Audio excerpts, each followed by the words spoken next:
Então, a nossa aula de hoje é como realizar mudanças que gerem impacto na sua vida como um todo, né? Porque a gente está aqui, a gente tem o foco na comunidade e na mentoria, em tudo, na vida profissional, mas apenas como uma desculpa para pensar a vida como um todo. Porque a nossa vida profissional, ela gera impacto na nossa vida como um todo, porque ela atinge várias áreas. Então, a gente está treinando, né? Porque a gente vem acostumado a pensar a nossa vida em áreas separadas, em várias caixinhas. E aqui o nosso objetivo é que você cada vez mais comece a ver a sua vida como um todo, porque a sua vida é um todo. Então, por isso que como realizar mudanças que gerem impacto na sua vida como um todo, tá? Qual é a promessa da aula? Entender o que é ter uma visão desatada da vida, reconhecer as 5 áreas da sua vida como espirituais, ou seja, tudo é espiritual, que eu vivo falando, e a gente vai fazer uma atividade de avaliação do seu estado atual. Primeiro, eu preciso explicar o que é desatar para mim, né? Porque eu falo sempre de uma visão desatada. E essa imagem aqui é a imagem que eu falo que foi a que Deus falou comigo quando eu estava num culto, né? E foi dessa imagem que surgiu o desatar. Eu cheguei em casa e fiz esse desenho, né? E aí, o que é desatar? No dicionário é tirar o laço ou o nó, decidir, resolver, libertar, rescindir, despregar, começar inesperadamente a soltar-se, rebentar, desabrochar. Isso tudo é desatar, né? Então, quando eu falo em desatar, eu estou pensando numa vida, eu acho que tudo isso aqui fala de uma vida mais livre, né? Sem amarras. Porque foi para a liberdade que Cristo nos chamou, está escrito lá em Gálatas também. Então, o que é uma vida atada? Aqui no contexto dessa aula, uma vida atada é a vida que é dividida em caixinhas, né? Então, você tem a caixinha da vida familiar, a caixinha da vida pessoal, profissional, ministerial, espiritual, financeira, uma vida toda ali compartimentada, toda dividida em caixinhas. E por que é uma vida atada, essa vida dividida em caixinhas? Porque isso gera peso, gera desgaste de energia, né? Você despender energia para um lado, que aí você pensar as coisas separadamente traz um gasto de energia extra, porque na prática as coisas não são separadas. Aquilo que você está vivendo na sua vida familiar vai impactar você como mulher, vai impactar sua vida ministerial, sua vida profissional, enfim, impacta o todo, né? Então a gente precisa cada vez mais desenvolver uma visão desatada, que é o quê? É uma visão onde só existe uma caixinha. É uma vida de uma caixinha só. E essa caixinha é a caixinha espiritual. Porque aqui na vida atada, né, existe a caixinha do espiritual.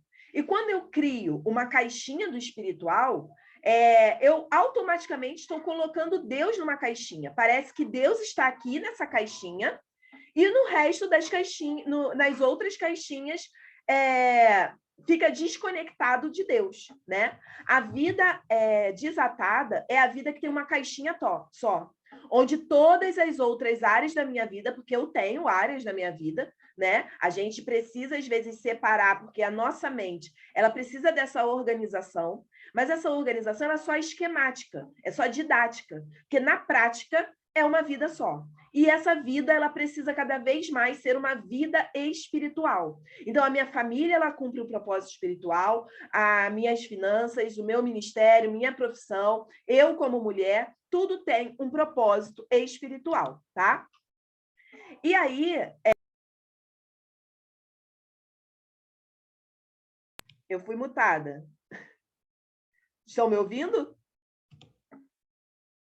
Voltou. Então, essa é a vida desatada, onde apenas existe uma caixinha. Para quê? Justamente para que eu entenda que tudo aquilo que eu faço é espiritual. Não apenas aquilo que eu faço em nome de Deus, mas se eu estou em Cristo, nova criatura eu sou, tá? E aí eu trouxe aqui a diferença da vida atada e da vida desatada. A vida atada, né, toda dividida em caixinhas, e a vida desatada, onde apenas uma caixinha, que é a espiritual. E qual é a questão aqui nessa questão de vida atada versus desatada? É quem realmente está no controle. Porque quando a gente coloca, a vida está aqui, né, dividida em várias caixinhas, eu tenho a caixinha do espiritual. Quem aqui, na verdade, está governando sou eu, né? Há a ilusão de que são várias caixinhas separadas, mas no fundo, existe uma caixinha também aqui. E essa caixinha é a da minha vontade. Porque se tudo precisa de um centro, precisa de um órgão regulador. Né? Você vê que todo grupo ele precisa de um líder. Todo coletivo precisa de uma condução, né? De alguém que vai dar uma palavra de ordem. Aqui, na vida atada, que eu digo, onde está tudo separado em caixinhas, fica meio sem líder. Mas não é sem líder. Existe um líder que sou eu. A minha vontade governa ali. Porque se não é Deus que está no centro, eu estou. Como eu acredito que você é crente, né? Ou é você que está governando a sua vida, ou é o Senhor. Se o espiritual é apenas uma caixinha na sua vida, quem governa as demais áreas? Você. É a sua vontade que está no comando, né? Por isso que é importante a gente colocar tudo no espiritual, porque aqui é onde Deus reina, tá? Isso aqui eu tirei resumidamente de uma aula que eu pedi para a Brenda colocar lá na plataforma como um bônus extra para vocês, que eu acho que vai complementar a aula de hoje, tá? É uma vida desatada para a glória de Deus. Então, essa aqui é só um resuminho do que tem nessa aula lá, que ela vai deixar liberada na plataforma para vocês, tá bom? Então, duas frases, citações, para entender a forma que a gente vai pensar aqui. Timothy Keller fala, não há um centímetro, eu adoro essa frase, eu repito toda hora, acho que pelo menos uma vez por semana eu repito essa frase. Não há um centímetro quadrado em todos os domínios da nossa existência sobre os quais Cristo, que é soberano sobre tudo, não clame, é meu. Senhor Jesus, ele é rei. E ele quer reinar sobre tudo. E ele não quer reinar sobre uma área da nossa vida. Ele quer reinar sobre absolutamente tudo. E nessa frase, o autor foi muito feliz, porque ele diz: não há um centímetro quadrado em todos os domínios da nossa existência sobre os quais Cristo, que é soberano sobre tudo, não clame, é meu. Então, Jesus, ele quer reinar sobre a sua vida espiritual, mas também quer reinar sobre a sua família, sobre o seu ministério, sobre o seu trabalho, sobre a sua casa, sobre tudo, absolutamente tudo. Pense em qualquer coisa agora absurda na sua vida. Ele quer reinar ali também, né? Então, já que ele reina sobre tudo, e o reino dele é um reino espiritual, logo tudo é espiritual. Faz sentido para vocês isso, né? Eu sei que na prática é difícil a gente desconstruir esse pensamento de que algo é espiritual e outro é secular, é desse mundo. Mas absolutamente tudo é espiritual, porque tudo está debaixo do reinado dele. E a gente já sabe que o reino dele é um reino espiritual, né? E aí, para não ficar só em autor, né? Peguei um versículo aqui da Bíblia também. Nele vivemos e nos movemos e existimos. Então, esse versículo aqui é o que eu procurei ilustrar com essa caixinha única. Não é que Jesus vai reinar sobre a minha vida familiar. Né? Não é que eu vou levar mais de Deus para a minha vida familiar. Não, é minha vida familiar que está em Deus. Então, ele reina sobre tudo, porque é nele que nós vivemos, nos movemos e existimos, tá? Então, o que eu quero incentivar vocês aqui na comunidade? Se eu fosse tirar assim, a comunidade tem dois objetivos principais. Um é ajudar você a viver uma vida espiritual na prática, toda a sua vida ser espiritual. E o segundo é ser um grupo de apoio e network para vida profissional conectada a essa missão espiritual. Então, está tudo ligado também. Né? E o que eu quero incentivar você a desenvolver a visão? De não mais ter uma vida para Deus e prestar louvores a Ele, mas ter uma vida que é um louvor a Deus, né? Eu quero que você, assim, é o que eu vivo, né? Eu quero que você desenvolva o desejo, o hábito, a busca de que a sua vida seja um louvor a Deus. O Renascer Praise tem uma música que eu canto desde a minha juventude, né? Que a minha vida, esse não é o nome da música, eu esqueci agora o nome da música, mas ela tem esse refrão. É Sinfonia, o nome da música, do Renascer Praise. Que a minha vida seja um louvor a ti. Cada momento um acorde especial. Cada mês um hino novo, a cada ano uma sinfonia que cante o seu amor, Jesus. Então, eu quero incentivar você a desenvolver essa visão para a sua vida. De não é que você não vai prestar louvores. Claro que você vai prestar louvores. Mas eu não quero que você pense assim, eu presto louvores ao Senhor. Não apenas isso. Eu quero que você desenvolva a mentalidade, dia a dia, você vai alimentando esse tipo de pensamento de a minha vida é um louvor a Deus. Então, hoje, por exemplo, eu estou aqui sentada diante de uma câmera, falando com vocês, e eu faço isso como uma adoração ao Senhor. Um dos livros que eu li, agora eu me esqueci qual foi, acho que foi o Reflita, né? Acho que foi o Reflita. Ele cita em algum lugar lá, o autor, um outro autor, que fala assim, sobre fazer tudo de joelhos. Isso virou uma filosofia de vida para mim, né? É óbvio que não é virar um penitente onde eu vou andar ajoelhada por aí, mas é fazer tudo como se minha alma, meu espírito estivesse de joelhos, porque tudo é uma adoração. Então, eu vou preparar uma aula de joelhos, eu vou lavar uma louça de joelhos, eu vou pregar na igreja de joelhos, sabe? Tudo de joelhos, porque tudo é uma adoração ao Senhor. Então, eu quero que você desenvolva esse estilo de vida, essa mentalidade. E aí, os 5 pilares. Por quê? Nossa vida toda, ela está numa caixinha só, a espiritual. Mas, aqui na comunidade, a gente vai olhar para a nossa vida a partir de 5 pilares. Então, as aulas que a gente vai trazer são de alguns desses 5 pilares.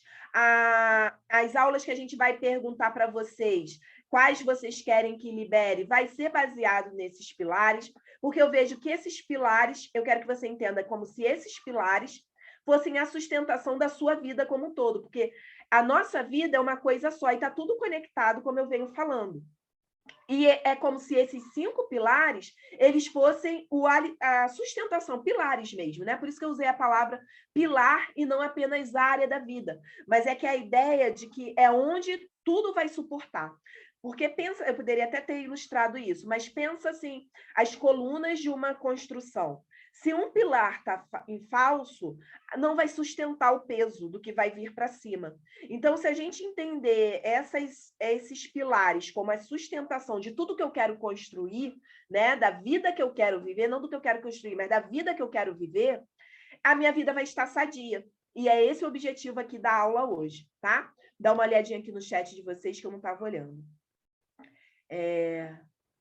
A Brenda veio aqui me falar no privado que acha que é outro livro, A Liturgia do Ordinário. Pode ser, são esses livros eu quero trazer aqui para a comunidade também. São livros, depois, se vocês quiserem, eu falo mais deles. Eu vou ler depois o chat, porque senão eu vou me perder aqui a didática, que tá boa, eu não estou viajando hoje, tá legal, então deixa eu seguir aqui.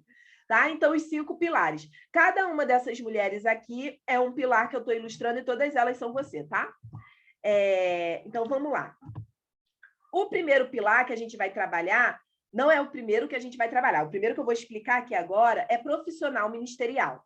E profissional ministerial, sim, porque as duas coisas aqui a gente vai entender como uma coisa só. Por quê? Não apenas porque a sua profissão pode ser o seu ministério, mas porque nesse pilar eu quero pensar junto com você aquilo que você está construindo, né? Então, essa mulher aqui está ilustrando até alguém que está fazendo alguma coisa, foi o máximo que eu consegui, né? Então, o que você está construindo? E esse construir pode ser dentro ou fora do templo. E você vai ver que os critérios que a gente usa para avaliar nossa vida profissional são os mesmos critérios que a gente poderia usar para avaliar nossa vida ministerial.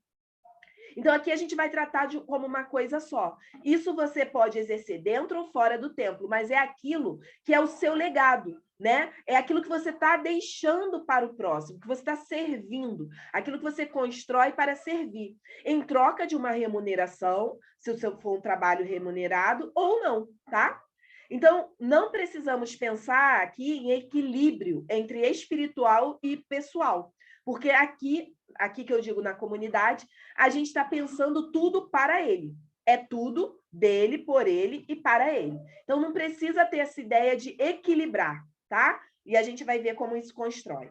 Trabalho como parte da sua identidade. Por quê? Trabalho, né? E aqui falando do trabalho profissional, a gente costuma entender como aquilo que eu faço para ganhar dinheiro, para pagar as contas, para me sustentar. Mas trabalho não é apenas isso, e é o que eu incentivo, né? Vocês que participaram da rota ouviram muito eu falar disso. Trabalho é parte da nossa identidade, é como a gente se expressa no mundo, é a nossa marca que a gente está deixando no mundo. E percebe? Isso pode ser o que eu faço no templo ou fora do templo, isso pode ser algo remunerado ou não remunerado. Então, no pilar profissional ministerial, a gente vai pensar essas coisas. O segundo pilar aqui são finanças, porque finança, aquilo que o nosso dinheiro mesmo é importante porque ele vai proporcionar, ele vai permitir a liberdade para eu viver a minha vida, né? Então, o pilar profissional ministerial, ele está contribuindo com o quê? Ele está contribuindo com o servir ao próximo. É através dele que eu deixo uma marca no mundo, que eu coloco meus dons e talentos a serviço. Nas finanças é onde eu vou trazer o meu sustento, porque o fundamento das finanças, né? Eu aprendi com a Julie e com o Alain da Escola de Riquezas, a Julie estava aqui na sala. As finanças, ela tem o propósito de quê? Prover minha família, abençoar o reino de Deus e socorrer o necessitado. Então, o dinheiro, ele é um meio, não um fim. Então, é assim que a gente vai entender o pilar das finanças. O dinheiro como um meio, não um fim. Consumo não é prosperidade, tá? A gente não vai entender aqui prosperidade como consumo. O que é esse consumo que eu falo? É poder comprar, poder ter coisas. Não é isso que a gente vai falar aqui em finanças. A gente vai falar muito mais em ter o suficiente para viver a vida que eu preciso viver, abençoar o reino de Deus e socorrer o necessitado. Então, consumir não é sinal de prosperidade. Abundância, a gente está buscando abundância. E a abundância não é ter muito. A abundância é suprir necessidades reais com foco no que realmente importa. Sempre na mente, Alfred ou Batman, né? Como é que você tem se comportado? Como dono do seu dinheiro ou como mordomo dele? Cada vez mais aqui nesse pilar a gente vai desenvolver a ideia, firmar a convicção de que você é um Alfred, você não é Batman. Você pode até morar numa casa muito luxuosa, ter acesso a muitos recursos, mas nada é seu, é tudo dele. Amém? O terceiro pilar é o autoconhecimento. Nesse pilar, o que nós vamos ver? Você com você mesma. Por quê? Se eu tenho um pilar de trabalho muito bem... Na verdade, assim, se eu não tenho um pilar de autoconhecimento bem consolidado, fica muito difícil uma vida profissional bem satisfatória. Fica bem difícil, né? E logo, o pilar do autoconhecimento também se relaciona com o das finanças. Porque, às vezes, por não saber bem aquilo que eu gosto e preciso, eu acabo consumindo para parecer ser aquilo que eu acho que os outros querem que eu seja. Então, você vê que se o pilar do autoconhecimento ele não é forte o suficiente, ele não vai conseguir sustentar a vida que me faz feliz, né? É óbvio que aqui a gente não está buscando felicidade, a gente está buscando satisfação em Deus. E para ter essa satisfação, eu preciso estar ok com quem eu sou, porque foi Deus que me fez. E ele me fez desse jeito. Então, aqui nesse pilar do autoconhecimento, a gente vai olhar para você com você mesma, né? Porque o que fazemos precisa estar alinhado com quem somos. Porque uma fonte de insatisfação profissional, pessoal, de vida, é quando aquilo que eu faço, aquilo que eu vivo, aquilo que está no externo, não encontra ressonância com o que está no interno. Mas fica muito difícil eu encontrar essa ressonância se eu não sei o que está no interno. Né? A gente é muito doutrinado, ensinado, estou falando dentro de igreja, na nossa educação, na escola, a nossa vida, o nosso processo de socialização, ele é muito de olhar para fora. E a gente precisa olhar um pouco para dentro para entender quem eu sou. E quando eu entendo quem eu sou, fica mais fácil eu discernir o que eu preciso, por onde eu quero ir ou não, tá? Esse pilar também, ele vai gerar uma autoimagem sadia. E essa autoimagem sadia é o quê? É eu não ser soberbo e também não ser depreciativo, autodepreciativo. Sabe aquela pessoa que nem eu estar num ego inflado, nem eu estar num ego murcho. É eu ser sadio, é eu estar no lugar que eu devo estar. Reconhecimento e o uso de dons e talentos também é algo que a gente vai ver aqui nesse pilar. Por quê? Através do autoconhecimento, de eu olhar para dentro, é que eu consigo reconhecer o que eu tenho, as minhas ferramentas, que a gente investiga até melhor na mentoria. E acho que o último pilar, né? Já me perdi aqui nas contas, relacionamentos. Porque você não está isolado numa ilha, né? Enquanto no autoconhecimento a gente vê você com você mesma, nos relacionamentos a gente vai ver você com os outros, quem te cerca. E relacionamento, eu não estou falando apenas de marido, mulher, relacionamento amoroso. Não, relacionamentos, né? Você com os outros, respeito, empatia, admiração e amor. É o quê? É o que deve pautar os nossos relacionamentos. E às vezes, quando eu não estou bem comigo mesma, eu não consigo me relacionar bem com o outro. Porque às vezes eu busco no outro o que o outro não pode me dar. Então, os pilares eles também estão interrelacionados. Relacionamento cura pertencimento. Por quê? Porque essa frase, o que tem por trás dela? Todos Deus nos criou seres relacionais, né? Eu sou professora de sociologia, né? Minha formação. A Júlia, que estava aqui, também é socióloga. Então, nós somos seres sociais, não existe ser humano isolado. Se você pega um ser humano, nasceu, na escola eu ensino que você não nasce humano, você se torna humano. Porque se você pega um bebê e coloca ele junto com animais, ele vai pegar os hábitos daqueles animais com quem ele foi criado. Né? A gente já ouviu história de menino lobo, enfim, você sabe disso. Então, Deus nos criou assim. Deus nos criou seres relacionais e depois ele constituiu a igreja como um corpo, né? O corpo de Cristo. Então, a gente sempre quer pertencer. E muito do nosso adoecimento interno, ele vem por uma falta de pertencimento, né? Em que sentido? Por exemplo, alguém que desprezou a gente, alguém que falou mal da gente. Por que dói quando falam mal da gente? Porque é como se a gente ficasse desgarrado, fosse uma ovelha fora do rebanho. E ninguém quer ser excluído, a gente quer pertencer. Mas como que a gente cura esse pertencimento? Através do relacionamento. É necessário a gente se relacionar para ser curado. Né? Então, a gente vai olhar para esse pilar também, tá bom? E tem o quinto pilar, que é o que eu chamo de Mais Maria, né? Eu tenho uma filosofia, alguma coisa que Deus me deu, que é Mais Maria nessa marca. Ele era um curso, mas hoje virou mais como é que eu vou dizer? Uma filosofia de vida, né? Mais Maria. E o que a gente vai olhar nesse pilar Mais Maria? Seu corpo, sua mente precisam se manter saudáveis para que você esteja atuante no mundo. Esse Mais Maria é meio como um autocuidado, mas não apenas, porque aqui a gente vai olhar também o nosso relacionamento com Deus no sentido do devocional, aquele relacionamento íntimo, né? Se relacionar intimamente com Deus é fonte de contentamento. Então, nós somos seres relacionais, mas não apenas uns com os outros, com Deus também. Então, não é apenas o relacionamento uns com os outros, né? Existe até aquela ilustração da cruz, que é no horizontal, eu com os outros, e no vertical, eu com Deus. Então, esse se relacionar também é com Deus. E é aqui no Mais Maria que a gente vai olhar.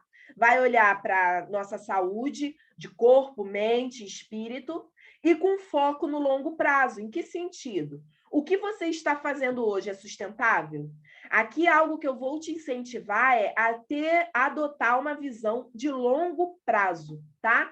Porque a gente, às vezes, vive no hoje, no imediato, assim, não vive no hoje. Quem dera a gente vivesse no hoje. A gente vive pensando no amanhã, sempre com a mente lá na frente, mas agindo como se não houvesse amanhã. Então, é uma inversão, né? É saudável a gente planejar, mas eu preciso estar presente no hoje. O que isso significa? Eu usufruir e gozar de todos os bens que Deus me dá hoje. Mas o que me rouba do hoje? A ansiedade, né? O que me rouba do hoje? A ansiedade, quando minha mente está lá no futuro, nas preocupações futuras, ou um sentimento depressivo, que me leva lá para o passado, ficar remoendo coisas de ontem. Eu preciso estar contente e grata pelo hoje, mas de uma maneira saudável, né? Quando o futuro ele tem o seu lugar, mas eu vivo hoje para chegar lá. Então, é um foco no longo prazo nesse sentido, de que as coisas não precisam acontecer para ontem. A nossa vida é eterna, né? Aqui é uma fase dessa vida, mas você vai ter toda a eternidade para gastar a sua vida, né? Então, não sei por que a gente vive correndo. Eu estava orientando uma irmã no grupo da mentoria, né? Falando um pouco sobre isso, sobre o sentimento da gente estar constantemente se sentindo atrasada. Não sei se alguém já se sentiu assim ou ainda se sente, né? Parece que a gente está ficando atrasado no tempo, que a gente não está fazendo o que deveria estar fazendo, que a gente está sempre correndo atrás de alguma coisa. E no Mais Maria, nesse pilar, eu vou incentivar você a desacelerar. A gente já começou com a meditação, né? Eu vou sempre incentivar você a desacelerar, tá bom? Por quê? Você está fazendo hoje é sustentável em que sentido? Se você ficar vivendo todos os dias da sua vida como você está vivendo hoje, será que isso é sustentável ao longo prazo? Quanto tempo sua energia vai durar se você continuar vivendo do jeito que está? Quanto tempo sua saúde vai durar? Quanto tempo seus recursos vai durar? A gente precisa desenvolver um foco no longo prazo. Viver o hoje com satisfação e gratidão, mas entendendo que a gente está numa jornada que vai continuar e que Deus não tem pressa. A gente precisa aprender com o nosso Pai. Deus não está correndo atrás de nada, então por que eu vou correr? Né? Eu posso desfrutar do presente. Não existe estar atrasado quando você está andando em conexão com Deus. E aí, acho que agora a gente vai fazer nossa atividade. E aí eu vou quebrar aqui a gravação